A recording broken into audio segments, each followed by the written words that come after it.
नमस्कार, जम्मू कश्मीर का ये बुलेटिन देख रहे हैं आप और मैं हूं प्रियंका गुप्ता आपके साथ। तो चलिए शुरुआत करते हैं खबरों की। दक्षिण कश्मीर के शोपियां में आतंकियों द्वारा की गई कश्मीरी पंडित पूरन कृष्ण भट्ट की हत्या के विरोध में जम्मू में विपक्षी दलों द्वारा विरोध प्रदर्शन किए गए और घाटी में हो रही टारगेट किलिंग का कड़ा विरोध जताया। जम्मू में आम आदमी पार्टी ने विरोध प्रदर्शन किया और केंद्र सरकार के विरुद्ध नारेबाजी की। इस दौरान आम आदमी पार्टी ने केंद्र सरकार से टारगेट किलिंग पर अंकुश लगाने और घाटी में रहे अल्पसंख्यकों को सुरक्षा उपलब्ध करवाने की मांग की। वहीं शिवसेना उद्धव ठाकरे गुट द्वारा भी विरोध प्रदर्शन किया गया। प्रदर्शन की अगुवाई कर रहे शिवसेना के प्रदेश अध्यक्ष मनीष साहनी ने मौजूदा सरकार पर निशाना साधते हुए कहा कि घाटी में आतंकी लगातार अल्पसंख्यकों को अपना निशाना बना रहे हैं, लेकिन सरकार अल्पसंख्यकों को सुरक्षा उपलब्ध करवाने में नाकाम सिद्ध हुई। इसके अलावा जगती एंटरटेनमेंट कमेटी सहित अन्य संगठनों ने भी विरोध प्रदर्शन किया और पूरन कृष्ण भट्ट की हत्या का विरोध जताया।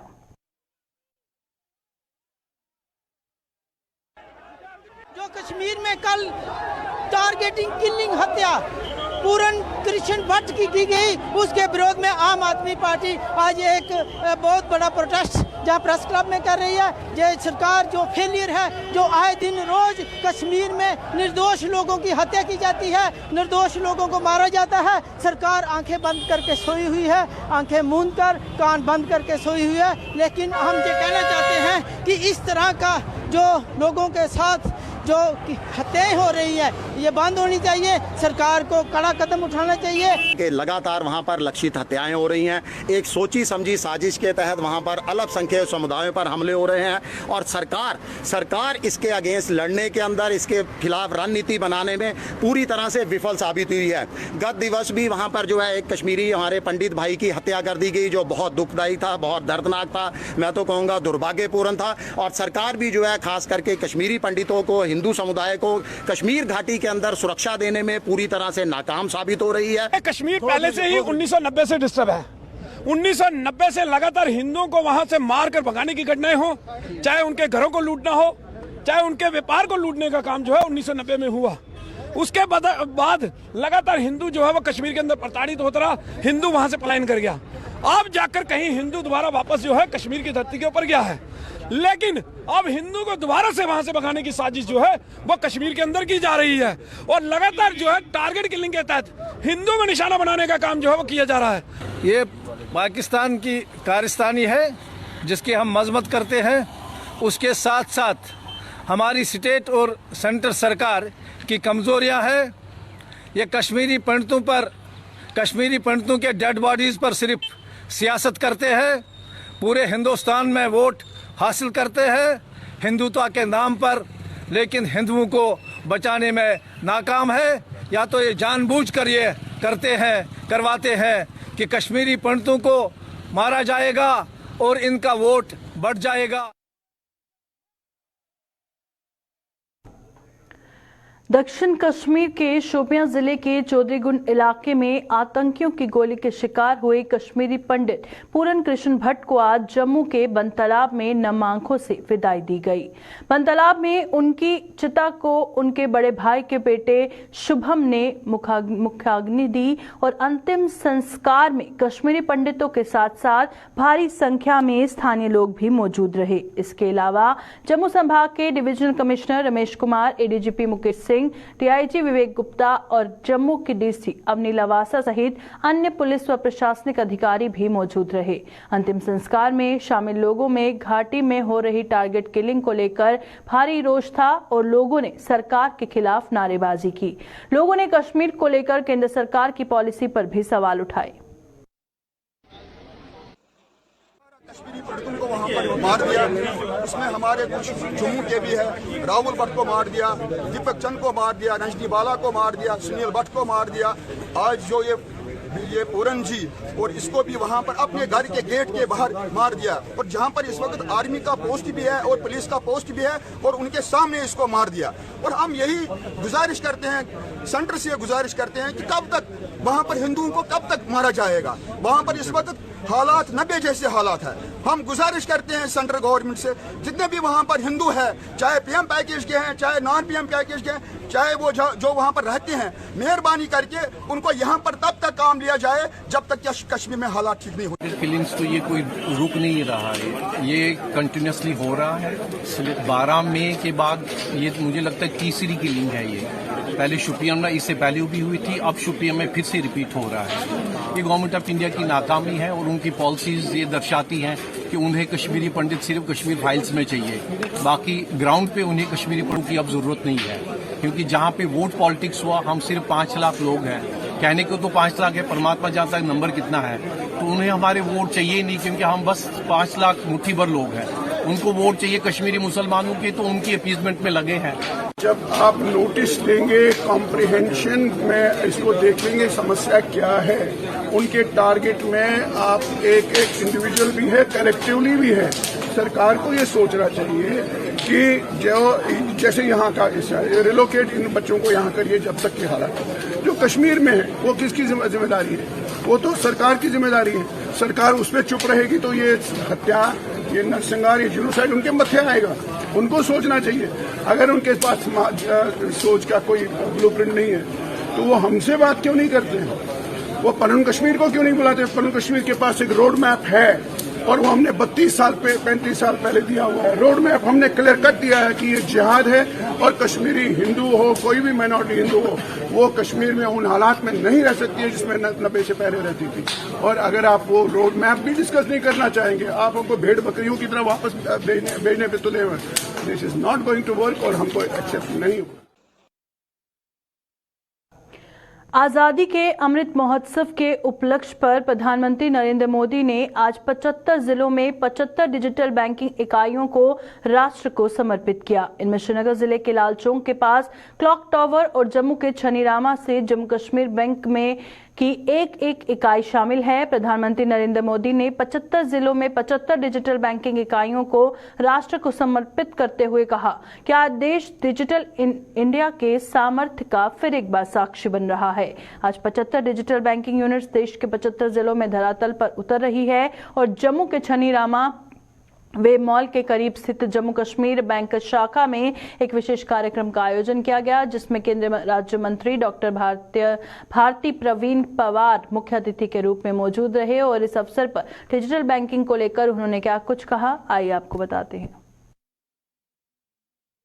आज भारत जब आज़ादी का 75वां मना रहा है, अमृत महोत्सव मना रहे हैं, तो ऐसी अनेक अच्छी बातों को भी यादगार बनाते हुए ये अमृत महोत्सव बनाया जा रहा है। मैं आज आप सभी के माध्यम से अभिनंदन करती हूँ कि आज हमारे जम्मू कश्मीर में भी ये डिजिटल बैंकिंग यूनिट का आज जो आदरणीय प्रधानमंत्री जी ने इनागुरेशन किया है, उसमें हमारी JNK बैंक में भी ये सुविधा मिली है।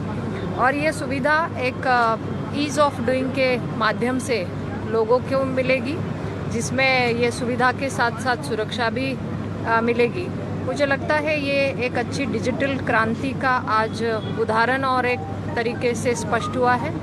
जब हम ग्लोबल लेवल पे देख रहे हैं कि भारत इतने अच्छे तरीके से आज एक डेवलपमेंट दिखा रहा है, तो ये डिजिटलाइजेशन उसमें बहुत अहमियत रखता है। जिला कठुआ में पशु तस्करी के एक प्रयास को विफल बनाते हुए कठुआ पुलिस ने राजबाग में 2 ट्रकों को अपने कब्जे में लेकर 30 पशुओं को मुक्त करवाया। पुलिस को ये सफलता उस समय मिली जब बाहरी राज्यों से तस्कर इन मवेशियों को 2 ट्रकों में भरकर घाटी की ओर ले जा रहे थे। इस दौरान राजबाग में पुलिस ने जब जांच के लिए इन ट्रकों को रोका तो दोनों ट्रक चालक ट्रक छोड़कर मौके से फरार हो गए। पुलिस ने तस्करों से मुक्त करवाए गए इन पशुओं को कीड़िया गंड्याल गोदाम को सुपुर्द कर दिया।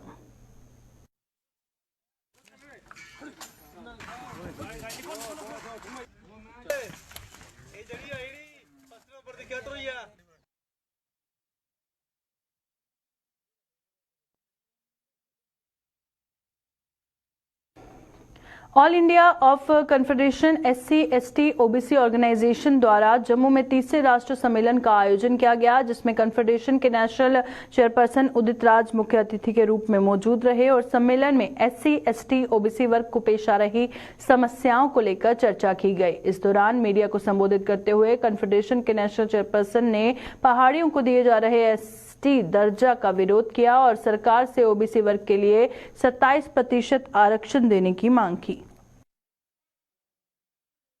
जिस तरह से अभी हाल में घोषणा हुआ कि सभी पहाड़ियों को आरक्षण दिया जाए, उससे जो असली आदिवासी हैं, गुज्जर बकरवाल हैं, उनके आरक्षण का मतलब ही समाप्त हो गया है। दूसरी बात है कि जो OBC का आरक्षण 27% केंद्र में है, अभी झारखंड की सरकार ने भी 27% किया है, तो 4% तक ही हुआ है। हम उसकी मांग करते हैं कि 27% यहाँ भी हो।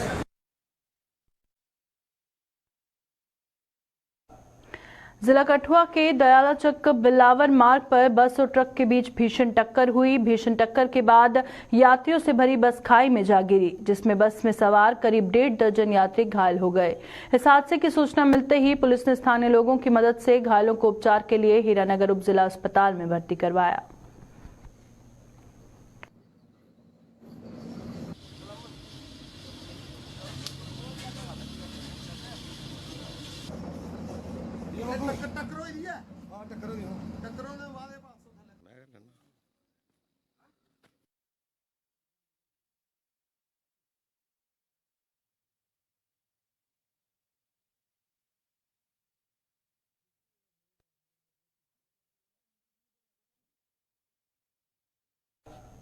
ट्रांसफर पॉलिसी का गठन न होने से गुस्साए कश्मीर घाटी के सरकारी मुलाजिमों ने जम्मू में आज लगातार 138वें दिन भी प्रदर्शन किया। प्रदर्शन के दौरान आतंकियों की गोलियों के शिकार कश्मीरी पंडित पूरन कृष्ण भट्ट को इन मुलाजिमों ने श्रद्धांजलि अर्पित की।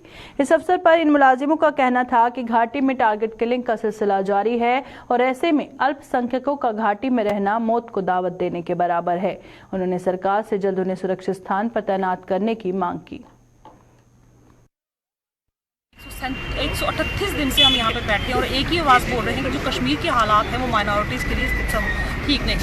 इसका शिकार कल एक और माइनॉरिटी जो हो गया। अब सरकार को ये समझना पड़ेगा कि माइनॉरिटीज़ के लिए वहाँ पे कश्मीर में जो हालात हैं वो ठीक नहीं। हम इसीलिए इस धरने पे बैठे हुए हैं। हमें शौक नहीं यहाँ पे धरने पे बैठने का, लेकिन सरकार जो है वो टस से मस होने का नाम नहीं ले रही है। जम्मू में खोले जा रहे रिलायंस स्टोर का जम्मू के व्यापारी वर्ग ने जमकर विरोध किया और सरकार के इस फैसले के खिलाफ जम्मू के व्यापारी लामबंद हो गए हैं। सरकार के इस फैसले के विरोध में chamber of commerce and industry Jammu द्वारा जहां बीती शाम भी विरोध रैली निकाली गई, वहीं आज भी chamber of commerce and industry Jammu और वेयरहाउस ट्रेडर्स फेडरेशन के बैनर तले व्यापारियों ने डोगरा चौक पर विरोध प्रदर्शन किया और सरकार के इस फैसले को वापस लेने की मांग की।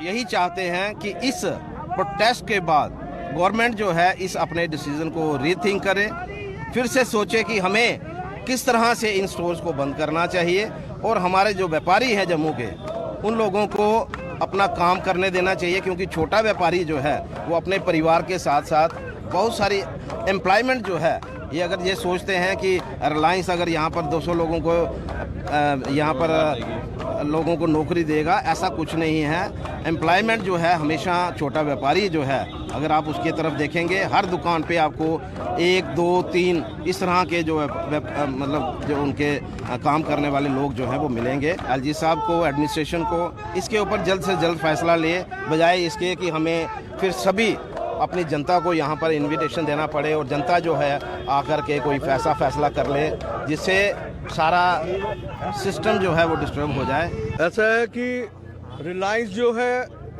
बहुत बड़ी चेन है और छोटे से शहर में इतने बड़े बड़े स्टोर खोलेगी तो मैं समझता हूँ हमारे छोटे व्यापारी ख़त्म हो जाएंगे।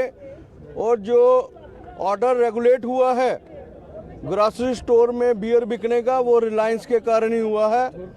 और मैं चाहूँगा कि हम जब तक ये स्टोर बंद नहीं होंगे तब तक जो है हमारी हड़तालें जो है जारी रहेंगी। कहना क्या है, हमारे व्यापारियों की अगर पेट पर अगर कोई लात मारने की कोशिश की जा रही है, कतई बर्दाश्त नहीं होगा।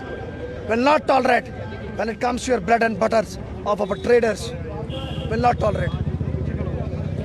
नमूना आज देख लिया आपने, अभी तो देख ही लिया आपने। विल नॉट टॉलरेट 100%, दूसरी कोई सोच नहीं है इसमें। आगे स्ट्रेटेजी क्या होगी आपकी? स्ट्रेटेजी बनाएंगे अभी तो चाणक्य नीति पूरी बनाई जा रही है। देखिए अब क्या होता है। डोडा में भी डेंगू के मामलों में बड़ी तेजी के साथ बढ़ोतरी हो रही है और डोडा के जीएमसी अस्पताल में भर्ती बुखार के 27 मरीजों के लिए जो सैंपल्स लिए गए उसमें 16 मरीजों में डेंगू होने की पुष्टि की गई है। अस्पताल के सुपरिटेंडेंट डॉक्टर याकूब मीर ने बताया कि अस्पताल में भर्ती बुखार के मरीजों में 16 को डेंगू होने की पुष्टि हुई है। इसके साथ ही अस्पताल में पिछले हफ्ते तक टाइफाइड के 30 मामले सामने आए। डॉक्टर याकूब मीर ने लोगों से डेंगू बुखार से बचने के लिए सतर्कता बरतने की अपील की है। हमारे पास केसेस आए हैं, वो 16 केसेस हमारे पास आए हैं जो एलिजा पॉजिटिव हैं, जिनको हमने यहाँ हमारे जीएमसी में लैब है जहाँ हमने फीवर के केसेस आए थे और हमने उनको वहाँ पे 27 सैंपल्स भेजे थे जिनको हमने टेस्ट करना था। उन 27 में से हमारे 16 केसेस जो थे वो पॉजिटिव एलिजा पॉजिटिव आए जिनको डेंगू का फीवर हो सकता है। इसमें सिम्टम यही रहता है कि जो भी पेशेंट आता है उसको फीवर हो जाता है, सबसे पहले उसको फीवर हो जाता है, उसके बाद उसमें माइल्जा होता है, हेडेक होती है, जॉइंट पेन होती है, उसके बाद उसके जिस्म पर रैशेज आना शुरू हो जाते हैं जिसकी वजह से वो बीमार हो जाता है और उसी पेशेंट को हम यहाँ पे एडमिट करते हैं और अगर वो ज़्यादा बीमार होता है उसको एडमिट करके हम उसको ट्रीटमेंट शुरू करते हैं। प्रिवेंटिव मेजर आपको पता है कि ये जो वायरस है ये फैलता है यही मच्छर के काटने से फैलता है। तो हमने यही लोगों को बोला कि मच्छर पलने ना पाए, इसको इर्द गिर्द हमारे जो पानी जमा रहता है उसको हम पानी को जमा ना होने दें। हमारे जो कूलर्स वगैरह घरों में पड़े होते हैं और या पुराने कूलर्स होते हैं जिनमें पानी जमा रहता है उनको भी हम साफ़ करें, उनमें पानी जमा न रहे। या छत वगैरह पे हमें परिंदों के लिए जो थोड़ा सा हम पानी उनमें जमा करके जहाँ उनके लिए रखते हैं उनको भी हम साफ़ करें। और हमारे जो खासकर जो नेशनल हाईवे में मैंने देखा, मैं खुद 4-5 जगह गया और मैंने देखा कि बहुत से टायर ऐसे हैं जो वर्कशॉप्स हैं वहाँ पे, वहाँ टायर्स पड़े हुए हैं, उनके अंदर पानी जमा हो सकता रहता है और जिसकी वजह से वहाँ भी मच्छर पलने का खतरा पैदा हो। मेंढर में चिकन पॉक्स के लगातार मामले सामने आने पर स्वास्थ्य विभाग सतर्क हो गया है और मेंढर के पीएमओ डॉक्टर परवेज अहमद खान ने बताया कि अभी तक ब्लॉक में करीब 25 मामले सामने आए हैं जिनमें कुछ मरीज इलाज के बाद ठीक होकर घर वापस गए हैं। उन्होंने कहा कि बीमारी साफ सफाई न होने के कारण पनपती है और डॉक्टर परवेज अहमद खान ने लोगों से इस बीमारी से बचने के लिए सतर्कता बरतने की अपील की है। हाइजीनिक कंडीशन जहाँ पर ठीक ना हो, पोर हाइजीनिक, ज़्यादा भीड़ वगैरह हो, एक अगर किसी होगी तो वहाँ पर 5 या 10 बंदे इकट्ठे रह रहे हों तो 5 या 10 में सबको होगी वो। और ज़्यादातर ये फीवर वगैरह जो केसेस हैं उसमें होती है। तो इसमें जितने भी केसेस हमारे पास कोई ओकेजनली आए हैं उनकी ट्रीटमेंट हुई है और वो सभी ठीक हो गए हैं। मुझे लगता है ये 20 या 25 केस जो हैं टोटल ही ब्लॉक के होंगे जो आए होंगे। तो ज़्यादा इसमें यही एहतियात बरतने की ज़रूरत है। अगर किसी को ये हो जाए तो वो जब तक उसके ब्लिस्टर वो ख़त्म ना हो वो तब तक अलग से अलग रहे। थैलेसीमिया एक ऐसी खून की बीमारी है जिसके कारण शरीर में हीमोग्लोबिन निर्माण प्रक्रिया बाधित हो जाती है और इसके कारण शरीर में खून की भारी कमी भी पैदा हो जाती है। इस कमी को दूर करने के लिए पीड़ित को बार बार खून चढ़ाना पड़ता है और मौजूदा समय में जम्मू में 350 बच्चे इस बीमारी से पीड़ित हैं जिनके इलाज के लिए स्वास्थ्य विभाग द्वारा जम्मू के एसएमजीएस अस्पताल में थैलेसीमिया केयर सेंटर बनाया गया है जहां इस बीमारी से ग्रस्त बच्चों का मुफ्त इलाज किया जाए। जम्मू कश्मीर में ये एकमात्र थैलेसीमिया केयर सेंटर है। थैलेसीमिया हमारे पास करीब कोई 350 पेशेंट हैं रजिस्टर्ड हमारे पास और ये पेशेंट जो हैं इनको हम free of cost blood transfusion की सुविधा देते हैं। इसके अलावा जब इनको हम रेगुलर ब्लड ट्रांसफ्यूजन देते हैं तो इनकी बॉडी में आयरन डिपॉजिट होना शुरू हो जाता है। तो वो जो आयरन डिपॉजिट होता है उसको भी निकालना बड़ा ज़रूरी होता है, नहीं तो अदरवाइज़ उसकी वजह से बहुत सारी इनको हेल्थ प्रॉब्लम्स हो सकती हैं। तो उसके लिए कुछ मेडिसिन्स हैं जिनको हम आयरन चिलेशन ड्रग्स कहते हैं, वो सारी ड्रग्स जो हैं वो भी इनको हम फ्री ऑफ कॉस्ट यहाँ से प्रोवाइड करते हैं। और इसके अलावा जो भी टाइम टू टाइम इनकी इन्वेस्टिगेशंस हैं, टेस्ट वगैरह जो हमने करवाने हैं, रेगुलर फॉलोअप है, वो सब चीज़ें जो हैं हम इनको यहाँ पे प्रोवाइड कर रहे हैं। और ये एक इकलौता थैलेसीमिया डे केयर सेंटर है पूरे J&K में। कश्मीर में तो थैलेसीमिया ना के बराबर है, पर जो जम्मू प्रोविंस में जितने भी थैलेसीमिक पेशेंट होते हैं उनका केयर, उनकी ट्रीटमेंट जो है इसी सेंटर में चल रही है। जम्मू संभाग के मरते हुए हस्तशिल्प और हथकरघा को पुनर्जीवित करने और महिला सशक्तिकरण की अपनी पहल को जारी रखते हुए गैर सरकारी संगठन मुक्ति NGO ने अखनूर के ब्लॉक परकवाल में सीमावर्ती गांव देवड़ा पंचायत गुड़ा मनहासा में मेरी कला मेरी पहचान नाम से एक नया अभियान शुरू किया है। और गांव में महिला कारीगरों के साथ बातचीत के दौरान NGO संस्थापक निधि शर्मा ने उनकी समस्याओं को सुना। वहीं इस दौरान मुक्ति NGO की संस्थापक ने अभियान को लेकर पूरी जानकारी भी दी।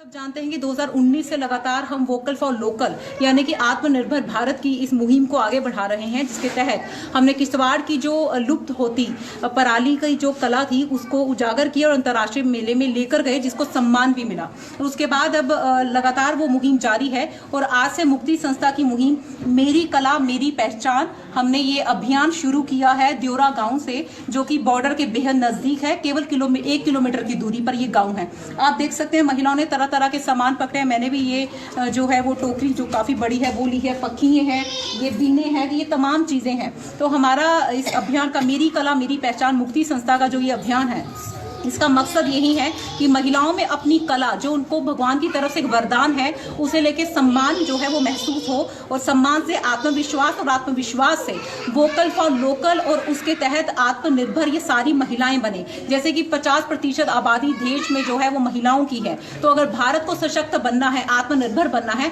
तो महिला को, हर महिला को जो है वो सशक्त करना पड़ेगा। तो महिला सशक्तिकरण के तहत जो डाइंग हैंडीक्राफ्ट है उसका रिवाइव हो और वो सस्टेन करे। इसी मुहिम के साथ हमारी ये अभियान इस देवरा गांव से शुरू होता हुआ मेरी कला मेरी पहचान। जम्मू के सतवारी ब्लॉक की पंचायत दड़प में बलोल नाले में आई बाढ़ में क्षतिग्रस्त हुई नहर की मरम्मत का काम पूरा हो गया है और सिंचाई विभाग ने मरम्मत के बाद नहर में पानी छोड़ दिया है। नहर में पानी आने के बाद आरएसपुरा और बिश्ना के किसानों ने राहत की सांस ली है और किसानों ने सिंचाई विभाग का आभार जताते हुए कहा कि समय पर धान की फसल को पानी न मिलने के कारण उनकी फसल प्रभावित हुई। उन्होंने सरकार से फसल का जायजा लेने और किसानों के नुकसान की जल्द भरपाई करने की मांग की है।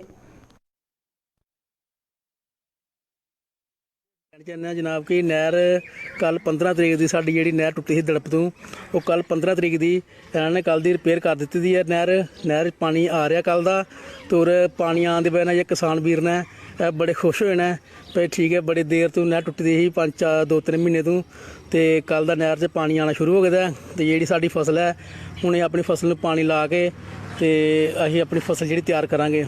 और इस तो पहला कि जी फसल साड़ी पानी ना आने की वजह कन्नै साड़ी फसल जी खराब हो गई है। ये सोका पै गया ही, इनू बच्चों देखो आन के कदे डिपार्टमेंट लगे अपील करने कि साड़ी फसल आन देखन आन के, और साड़ी फसल जी बिच काली पै गई है। मुंजर जी मुंजर बनी थी चावल उधर सोगे दे पूरा पत्तल पै गया साड़ी जी है मुंजी च। इस कारण ही कहने कि एक बारी अपने डिपार्टमेंट वाले अपने बंदे भेज के चेक करान मुंजी नूं, और इन्हां किसान वीरां नूं जिहड़ा इन्हां नुकसान होया कि इन्होंने मुआवजे बारे कुछ दिता जाए। फिर बहुत बहुत शुक्रिया डिपार्टमेंट का, एजुकेशन का, कि जिन्होंने पानी छोड़ा है। लेकिन हम चाहते हैं जितना भी क्रेडिट बनाया हुआ है, जहाँ पे डैमेज था ठीक किया हुआ है, लेकिन अच्छे तरीके से ठीक किया जाए ताकि दूसरी बार भी ऐसा खास करके ज़िम्मेदार को नुकसान मत हो। लेकिन देखो कहीं की फसल पकी कहीं को नहीं पकी, नहर की वजह से ज़िम्मेदार को बहुत ज़्यादा नुकसान झेलना पड़ा। पिछली बार देखा जाए कि ओला पड़े थे, उससे नुकसान हो गया। इस बार नहर बंद होने से थोड़ा बहुत नुकसान हो गया। हम चाहते हैं, मांग करते हैं गवर्नमेंट से कि लोगों को खास करके ज़िम्मेदार को जो भी है मुआवजा मिलना चाहिए। रोशनी के पर्व दीपावली को अब कुछ ही दिन शेष रह गए हैं, लेकिन बाजारों में कोई खास रौनक नजर नहीं आ रही, जिससे व्यापारी वर्ग में मायूसी छाई है। वहीं आम लोगों ने भी ये स्वीकार किया है कि पहले के मुकाबले में इस बार दीपावली की बाजारों में रौनक नहीं है और लोगों के मुताबिक कोरोना महामारी से बिगड़ी अर्थव्यवस्था इसका मुख्य कारण है। लोगों के मुताबिक बढ़ती महंगाई के कारण इस बार लोग अपनी जेब को देखकर ही खरीदारी कर रहे हैं और इसके अलावा आम लोगों और दुकानदारों का क्या कुछ कहना है, आइए आपको बताते हैं। को लेके तो अभी तो बहुत कॉस्टली है, क्योंकि कोरोना की वजह से सबको बड़ा लॉस हुआ है, तो जिसकी वजह से यहाँ पे मार्केट में रौनक भी थोड़ी कम है और चीज़ें भी बहुत ही ज़्यादा कॉस्टली हैं। तो कुछ भी अभी फ़िलहाल इतना बजट में नहीं है। क्या लग रहा है आपको? ऐसे लग रहा है कि जैसे दिवाली की कोई चहल पहल नहीं है। नहीं तो दिवाली की जब हम पहले आते थे तो इतनी चहल पहल होती थी, कोई कहने की बात नहीं, बड़े रास्ते में पाँव रखने की जगह नहीं होती थी। आज तो यहाँ पे बिल्कुल वैसा नहीं है, बिल्कुल खाली है रोड, दुकानें भी खाली हैं, कोई रश नहीं है, कोई कुछ नहीं है। इतने ज़ोरों शोरों से नहीं हो रही है जितनी पहले होती थी, क्योंकि अब हमारा कोविड के बाद जो सिस्टम है काफ़ी ज़्यादा उसमें हमारी जो अर्थव्यवस्था है उसमें काफ़ी ज़्यादा नीचे गई है, तो उसको थोड़ा सा बैलेंस होने में टाइम तो लगेगा। बट ये है कि हाँ, दिन त्यौहार है, मनाने तो है बच्चों के साथ, परिवार के साथ, इसलिए खरीदारी थोड़ी बहुत ही चल रही है हमारी। रौनक है बाज़ारों में, लेकिन उतनी नहीं है जितनी हम आगे देखते आ रहे हैं, क्योंकि त्यौहार है, पीछे नवरात्रे गए, फिर करवा चौथ आई और अब दिवाली आ गई। अक्टूबर महीना जो हमारा होता है ये त्योहारों का ही होता है, सब में बड़ा जोश होता है, वही जोश आज भी देखने को मिल रहा है। लेकिन कुछ ना कुछ हमारी जेब जो है वो हमारे जोश को थोड़ा सा काट रही है, वो आप देखने को मिल रहा है। रौनक है पर उतनी नहीं जितनी होनी चाहिए थी। तो क्योंकि हम लोग त्यौहार हैं अपने मान्यता के अनुसार मनाने हैं, जो चीज़ें ज़रूरी हैं वो तो करनी है, लेकिन जेब को देख के ही इस बार शॉपिंग हो रही है हम सबकी। बेनिफिट की बात करें तो वो अभी कुछ नहीं दिखाई नहीं दे रहा बाजार में, रौनक के ना अभी बिल्कुल कम है, रौनक नहीं है बाजार में इतनी।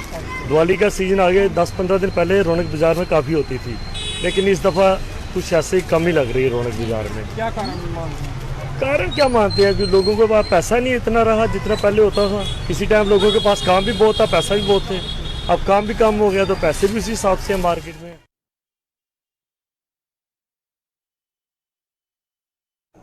अभी के बुलेटिन में फिलहाल इतना ही, दीजिए इजाजत, नमस्कार।